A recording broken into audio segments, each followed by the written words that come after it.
Right,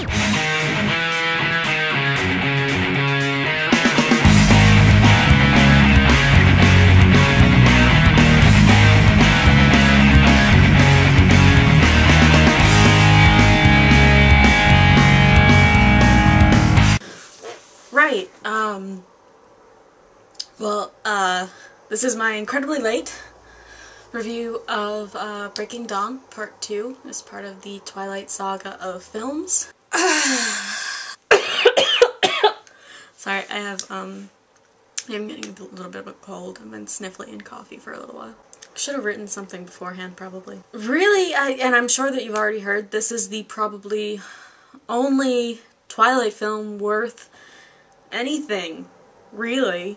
We were both really surprised. I went in, you know, Tom went in fully expecting the worst, since he's seen all of the films up to this point, and he was very disappointed by part 1, but I haven't seen any of the films since the first one. So I went in, and I believe that every film deserves its fair shot. So I tried to go in with an open mind, and I gotta be honest, I wasn't really disappointed. I mean, it was, I came out of the theater very conflicted, because it was passable.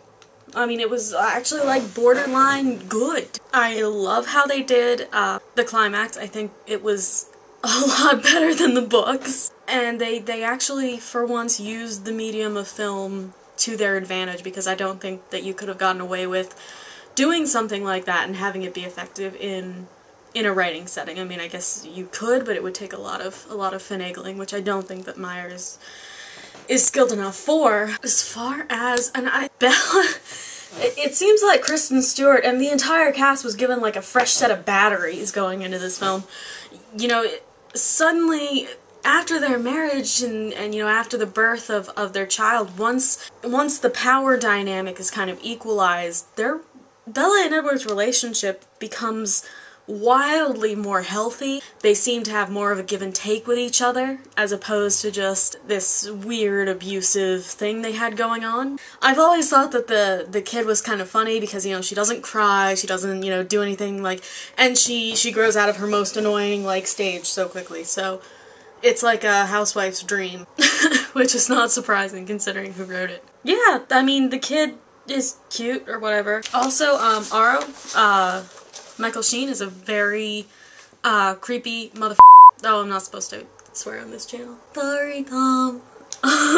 Yeah, he's, I think the villains are really, cause I'm having so much trouble with this. The vampire concept, as it is in Twilight, whatever you think of vampires beforehand, you can't, it doesn't really matter what you're, you know, you might have some things to say about the sparkliness, I know I do, but besides that, really, these vampires, they can be kind of badass. I mean, when they're shown in actual combat, because a lot of other mainstream vampires kind of, you know, whatever, they lure their partner into, like, the dark alley or the dark room or dark corner or whatever, and, you know, just suck the life out of them. Your basic vampire spiel. But, it's implied that, you know, these vampires don't even care. They mess people up. Bella, within the first few minutes, she has this, freak out where she almost kills, a mountain climber, rock climber. And I mean, it looked like she was about to, like, seriously mess him up. I mean, like, bodily ripping and stuff, but, which would have been fun to see, but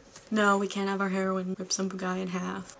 What I would be more interested in seeing, though, and in a possible, you know, spin-off or something is, or in a well-written fanfiction, perhaps, is the story of vampire politics and history of, say, the Volturi. What brought them about? What's their beef with the Russian vampires? Like, how did that come about? Because that looks like an interesting story. Yeah, as a whole, I wouldn't say that this film saves the series. If you haven't seen the first few films, you know, this last one doesn't really demand a lot of loyalty to the series. You can watch it on its own, and I suggest you do that. This book should have been the story. Everything that comes before it is backstory. It's a prequel. It's stupid. It just feels so... It feels like we've just been kind of dawdling through until this last film. In conclusion, as a part of a series, it doesn't save it.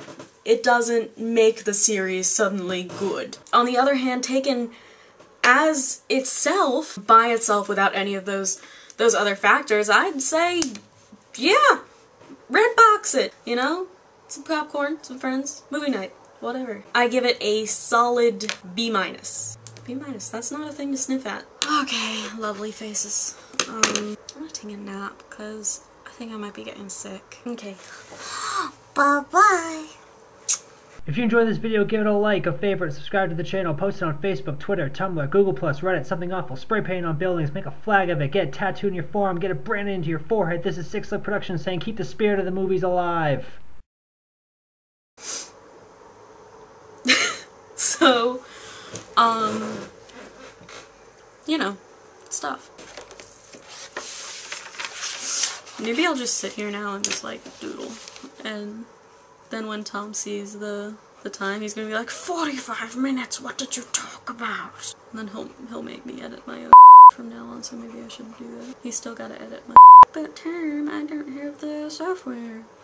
Herp derp. Okay. I'm done playing. I have a fountain pen. It's beautiful.